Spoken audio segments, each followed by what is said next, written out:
Graça e paz, irmãos e irmãs. Seja bem-vindo a mais uma aula da nossa Escola Bíblica Dominical Online. Estamos hoje encerrando essa série de estudos sobre o sermão profético de Jesus, baseado em Marcos capítulo 13. Nós vamos ver o último alerta que Jesus faz aos discípulos, mas também faz a toda a igreja dele.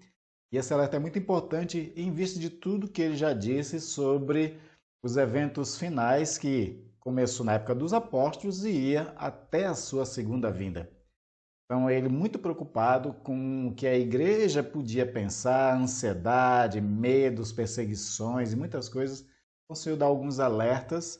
E o principal alerta que ele faz é justamente para que a gente esteja sempre aguardando a sua vinda, de forma em alerta, em vigilância. Por isso ele vai falar isso com duas parábolas sobre esse alerta que ele quer dar a partir do versículo 28 de Marcos capítulo 13. Eu vou colocar textos aqui para você acompanhar na versão que eu leio, que é a Nova Almeida atualizada.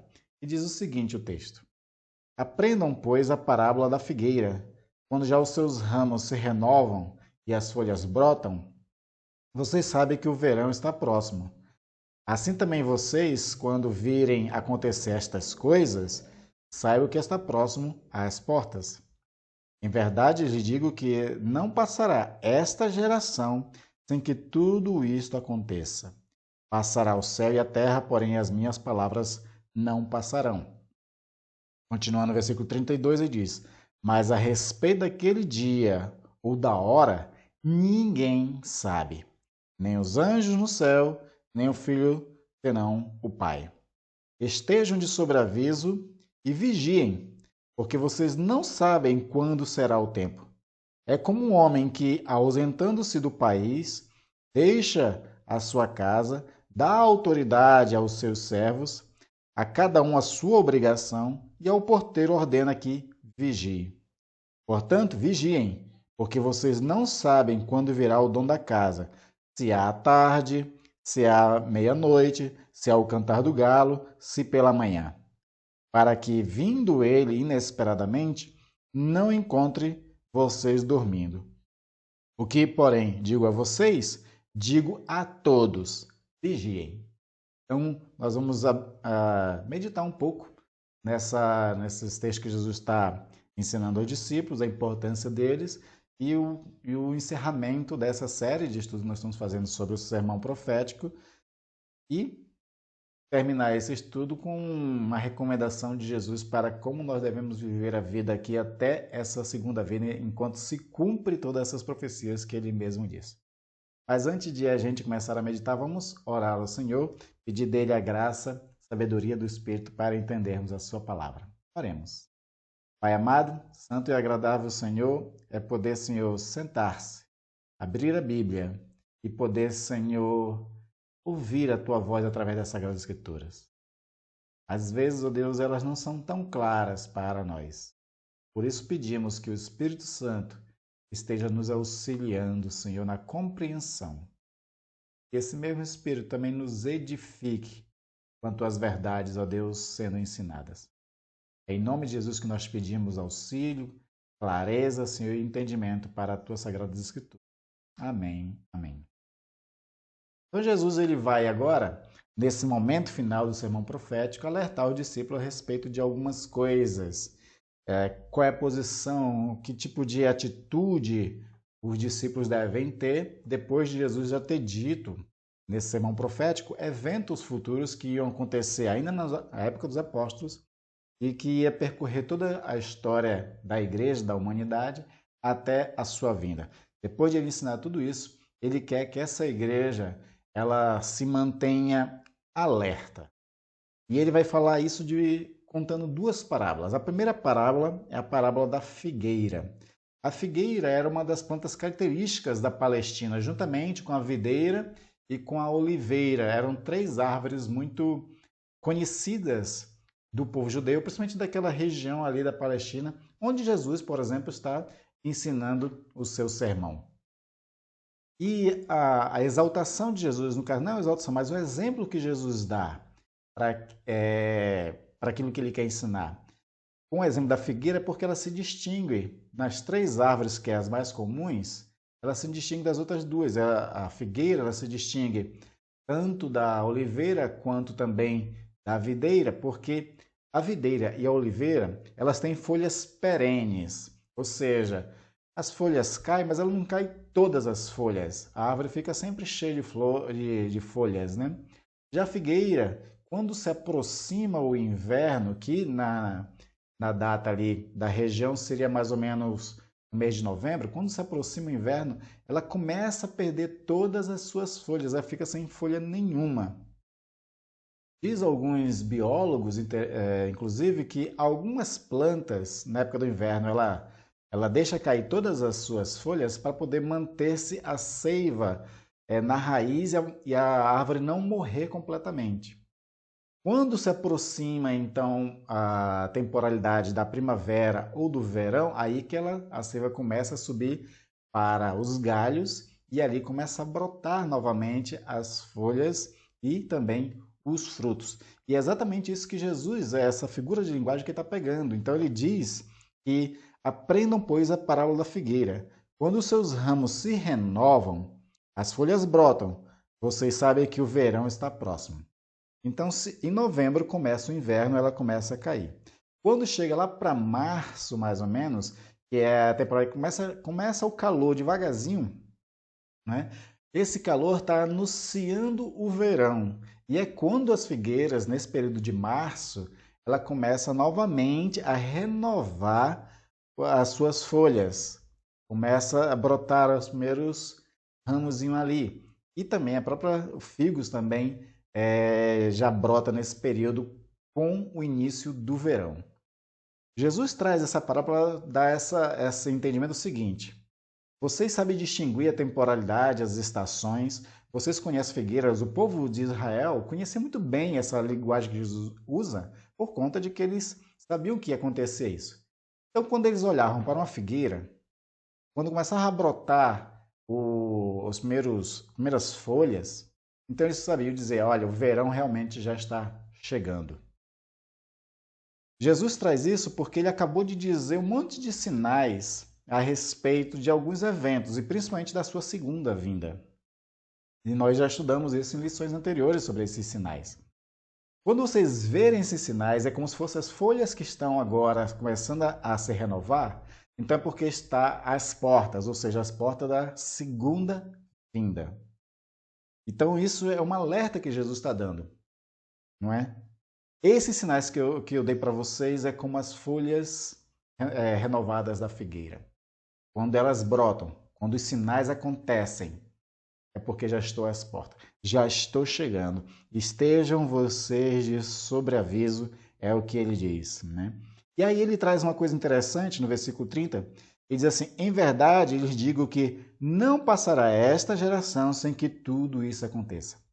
E a geração que Jesus está se referindo aqui é a geração desses sinais a qual ele está colocando. Não é a geração dele, dos apóstolos. Por quê? Porque se ele está falando dessas folhas que brotam, que se renovam, né? Como o texto está dizendo, ele está falando dessas folhas que se renovam, está anunciando o verão, que é os sinais, as folhas representam aqui os sinais, esses sinais anunciam.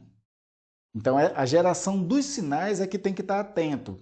Quando a geração que vê esses sinais, essa tem que ter a certeza de que o Senhor já está à porta. Então, a geração que ele fala é a geração que vê os sinais. E a sua vinda é na geração em que está presenciando todos os sinais. Os sinais nós já falamos, que tem a ver com a pregação mundial do Evangelho, conversões, a grande tribulação, surgimento do anticristo. Esses são os principais sinais mais próximos da vinda de Jesus. Porque Jesus falou, né, quando ouvires guerra, rumores de guerra, terremotos em vários lugares, não tenham medo porque não é o fim, é o princípio das dores. Lembra que eu falei isso lá no começo? Né? Todas essas coisas que sempre acontecem, como guerras, rumores de guerras, isso acontece desde antes de Jesus Cristo e até recentemente.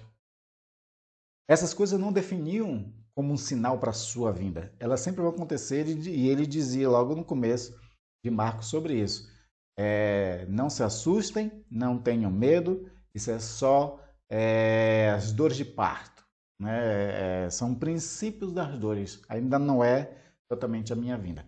Mas esses sinais mais próximos que ele falou, da grande tribulação, né, do anticristo, do evangelho ser pregado em todas as nações, esses sinais, sim, a perseguição que a igreja vai sofrer por conta do anticristo, como eu ensinei anteriormente, esses sinais, sim, eles são os indicativos da minha vinda, e a geração que assiste isso é a geração que já pode levantar a cabeça, olhar para os céus, porque a sua vinda está muito próxima.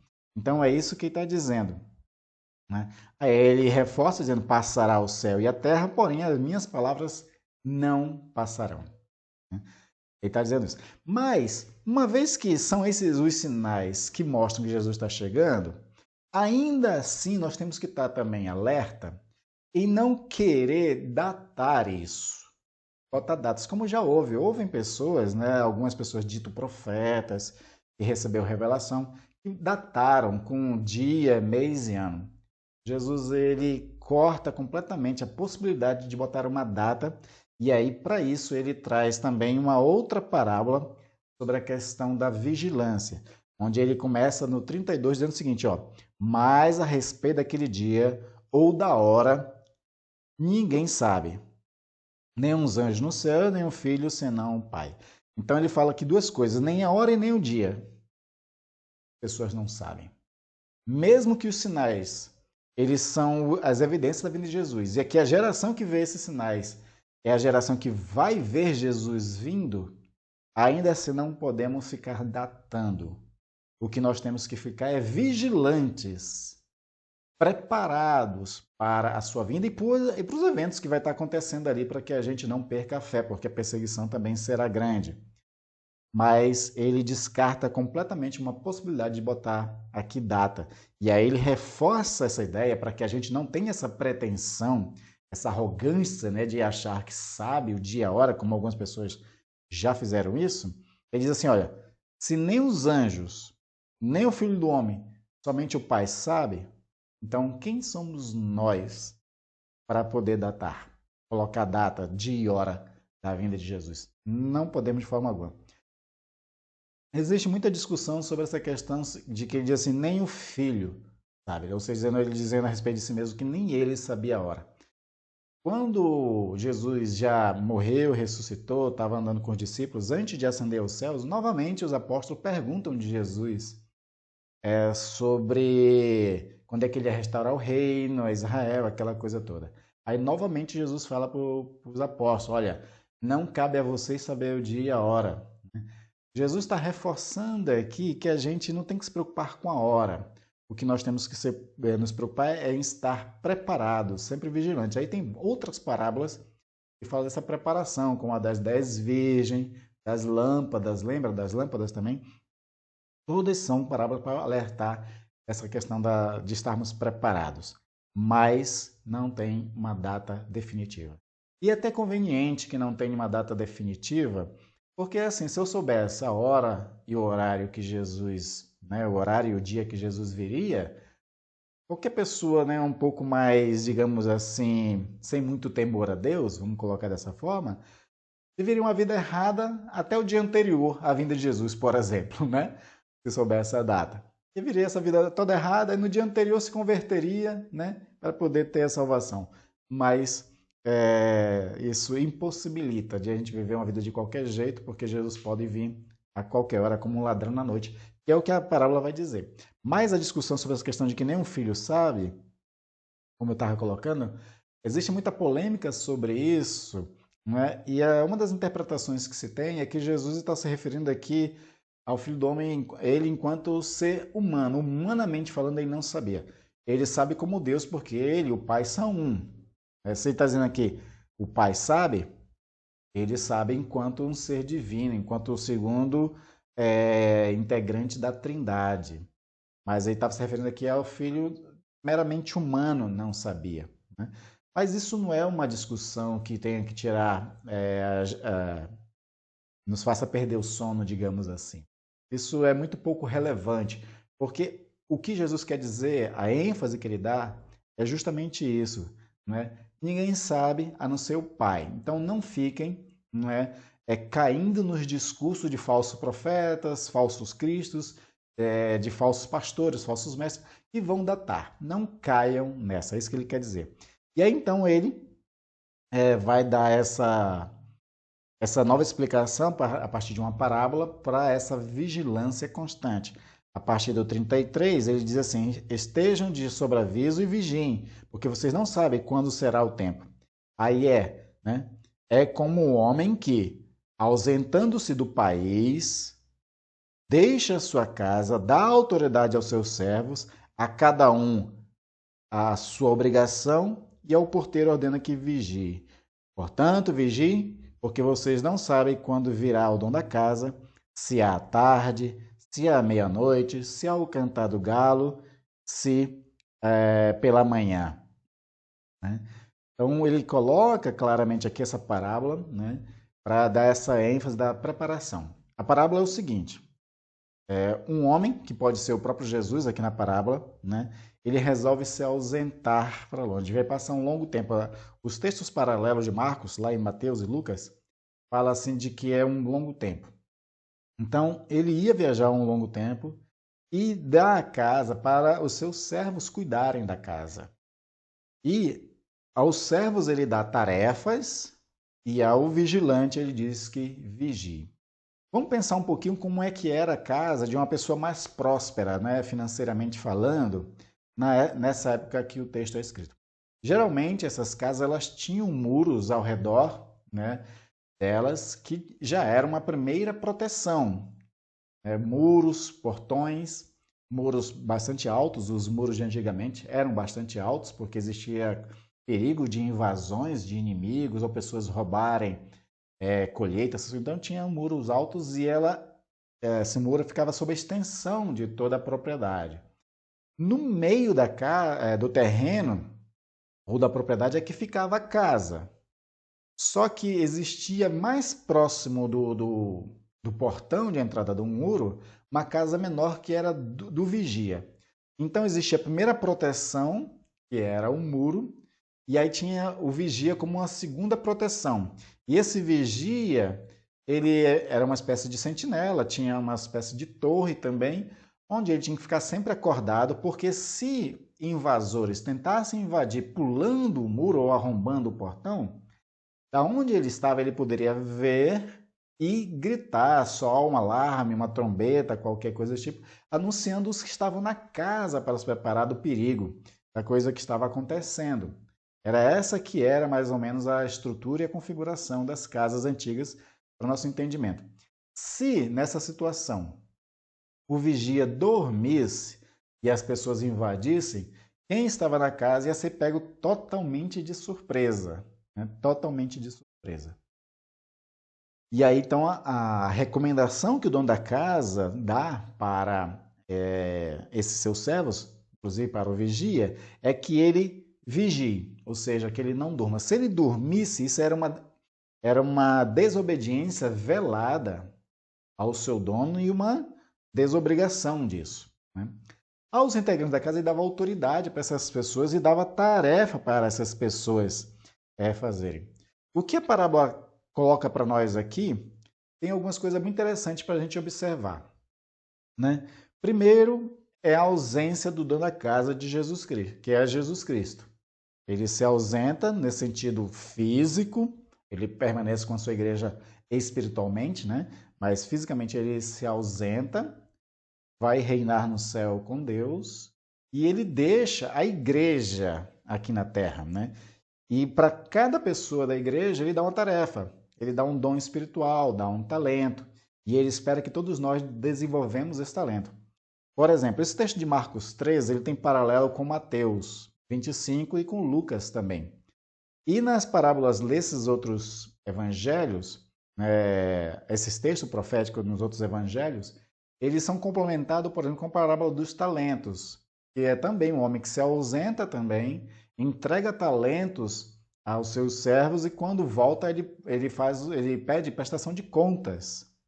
Da mesma forma aqui, o texto aqui não traz a referência da parábola dos talentos, mas traz a questão de que ele dá tarefa para as pessoas. Ou seja, a igreja tem tarefas aqui na terra para ser cumprida. Então, a parábola traz para nós essas duas coisas muito importantes, né? Que a gente não sabe a hora que o Senhor volta da casa, né? O que nós precisamos é manter-se vigilantes e trabalhando, né? Fazendo as tarefas que o Senhor nos deu para fazer. É isso que o texto está colocando para nós, né? E aí, sendo vigilante, fazendo as tarefas, né? É crucialmente importante que a gente venha a atentar para essas realidades, porque a gente pode cometer dois erros. O primeiro é dormir, e dormir é ficar desatento, não esperar mais o Senhor, viver a vida de qualquer jeito, né? E o segundo perigo é de que nós, além de não estar vigilante, não estar preparado para a sua vinda, a gente não vai estar fazendo a missão. Quando o Senhor vier e pedir que a gente preste contas, nós podemos ter, né, ou multiplicado os talentos, como a parábola dos talentos, ou não ter rendido nada. E na parábola dos talentos, o que o Senhor coloca é que aquele que não rende nada é considerado um mau servo. E aí, então, é interessante isso. Baseado nisso, então, é que nós temos que atentar para essa realidade. Aí Jesus faz uma coisa bem interessante, porque quando ele pede esse alerta para tanto o vigilante para quanto os que estão na casa, servindo, fazendo as tarefas, ele diz assim, ó: portanto, vigie, porque vocês não sabem quando virá o dono da casa, se à tarde, à meia-noite, ao cantar do galo ou pela manhã. Ele coloca aqui as 4 vigílias da noite, né? É interessante essa questão de colocar 4 vigílias da noite, porque geralmente a gente tende a dormir num desses pontos, digamos assim, porque a noite é longa, né? Manter-se vigilante as 4 vigílias da noite é muito difícil. Às vezes a gente fica num turno, dorme no outro, tenta acordar para o terceiro. Então, assim, o que essa parábola está falando, e ele colocando essas 4 divisões da madrugada, da noite, né, como 4 vigílias, é importante para a gente entender que, ainda que demore, nós temos que estar constantemente vigilantes. Constantemente vigilantes. Pode demorar, porque a gente não sabe se é numa ou se é noutra. A gente não tem como fazer essa loteria e saber de qual vigília que ele vem. Tem que estar acordado nas 4 vigílias. E o acordado não é realmente, no caso aqui é acordado, a parábola está trabalhando o acordar, ficar acordado mesmo, né? Mas no caso do sentido espiritual que o texto está querendo dar, é que a gente esteja sempre alerta, sempre vigilante, sempre aguardando o Senhor. Não dormindo espiritualmente, é isso que o texto está querendo colocar para nós, né? Então a gente tem que manter-se bem alerta. O que essas duas parábolas e esse alerta de Jesus traz como aplicação para as nossas vidas tem para nós repercussão e forma de posicionamento. Nós temos que nos posicionar diante daquilo que ele está nos alertando. E é para todos que ele está trazendo esse alerta, e para todos tem que ter um posicionamento diante desse alerta. Como ele diz aqui no versículo 37. O que, porém, digo a vocês, digo a todos, vigiem. Tanto aos que estavam na casa trabalhando, quanto ao vigia que estava na sentinela, estava na torre de vigia. Todos eles têm que estar vigiantes. Não era só o vigia que tinha que vigiar. Então não tem essa questão de que só o pastor, só o mestre, só o líder tem que estar vigiando. Não. É todos os membros. Todos os membros têm que vigiar, todos os membros têm que trabalhar. E então quero trazer para nós algumas aplicações de como é que nós devemos nos comportar diante desses alertas que Jesus está dando. Primeira coisa que nós temos que atentar para essa vinda do Senhor, que é inesperada, que é como um ladrão na noite, ou como um dono de uma casa que pode vir a qualquer hora, primeiro é exigido do povo de Deus que ele viva uma vida santa, totalmente santa. O texto de Lucas 21, 34 a 36, que também lá em Lucas é uma continuação desse sermão profético de Jesus, lá ele diz o seguinte, ó: tenham cuidado para não acontecer que o coração de vocês fique sobrecarregado com as consequências da orgia, da embriaguez e das preocupações deste mundo, e para que aquele dia não venha sobre vocês repentinamente como uma armadilha, pois sobrevirá a todos os que vivem sob a face da terra. Então, Jesus está alertando que os últimos dias, tudo que ele profetizou, vai vir sobre toda a face da terra. E ele diz assim que as pessoas não têm que ter cuidados ou ficar vivendo uma vida, né, baseada em orgias, embriaguez, preocupações, e essas coisas todas, porque virá sobre todos. Aí olha só como é que ele fecha essa parte. Ele diz assim: portanto, vigie o tempo todo, orando para que vocês possam escapar de todas essas coisas que têm de acontecer e para que possam estar de pé na presença do Filho do Homem. Então ele está alertando aqui para uma vida santa, porque esses últimos dias virão para todos. Inclusive, na sua vinda, ele vai trazer um julgamento também, como nós vimos nas lições anteriores. E quando ele chegar, ele vai fazer uma separação de joio e de trigo. E aí é que o povo de Deus tem que estar totalmente vivendo uma vida sem essas coisas que são pecaminosas, que tiram o padrão de santidade a qual o Senhor espera de nós. Aqui ele cita somente orgia, embriaguez, preocupações do mundo, essas coisas todas, né? Mas a gente sabe que o número de pecados são grandes. Nós temos que buscar viver uma vida santa na presença dele, que agrade a ele, segundo a sua palavra, né? Porque virá para todos, há de acontecer, e aí ele espera que o seu povo não perca a fé, ele espera que o seu povo não negue a ele, não viva uma vida errada. Por quê? Porque ele quer que o seu povo esteja de pé na presença do Filho. Essa expressão de pé é uma expressão para falar assim que vencemos, estamos aqui, Senhor.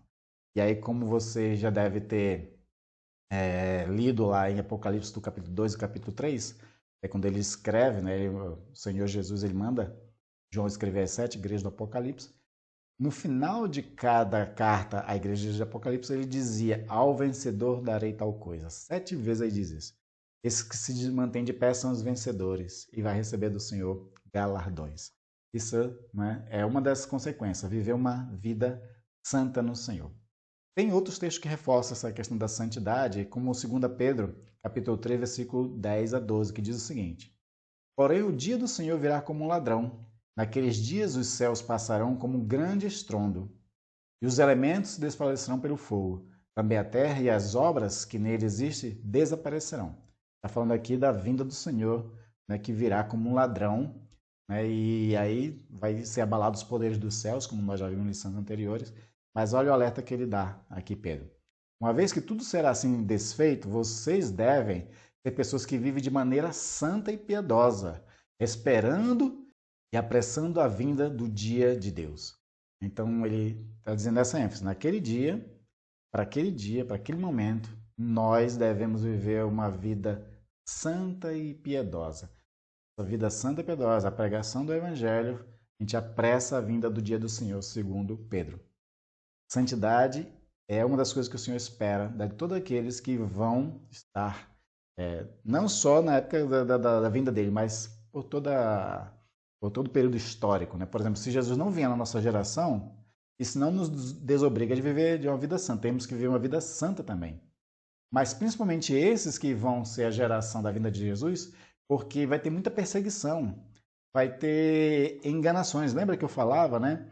Que o anticristo virá com grande poder da mentira e enganará a muitos. Esses que vão ser enganados vão viver de forma desordeira, porque uma das consequências da grande tribulação é que as pessoas elas vão viver de uma forma totalmente amoral ou imoral mesmo, né? Então nós temos que buscar sempre essa santidade. Segunda coisa que também o Senhor espera de nós, né, é que a gente permaneça firme e trabalhando. É isso que ele espera de nós. Então, além do texto que nós lemos aqui, né, de Marcos 13, que ele dá tarefa para todas as pessoas, falamos sobre a parábola dos talentos, vamos ver um texto de 1 Coríntios 16, 13 e 14, onde ele diz o seguinte: fiquem alertas, permaneçam firmes, mostrem coragem, sejam fortes, façam todas as coisas com amor. Então, Paulo, nesse texto aqui, está dando essa ênfase, né, de que nós temos que ser firmes, ficarem alertas, mostrar-se corajosos nesse tempo de perseguição, ser fortes E aí a força que é a força que a gente pode utilizar do próprio Senhor, é o Senhor que nos fortalece, mas ele encerra com o versículo 14 dizendo isso: façam todas as coisas com amor. Ou seja, nós temos obrigações para fazer. Existem tarefas para fazer. Nós temos que trabalhar, né, para a obra do Senhor. E fazer todo esse trabalho em amor. É isso que Paulo está recomendando. Mas Jesus também fala sobre essa questão do trabalhar, juntamente com a vigilância, lá em Mateus 24, do 44 ao 46, onde ele diz o seguinte: por isso estejam também vocês preparados, porque o Filho do Homem virá à noite em que vocês menos esperam.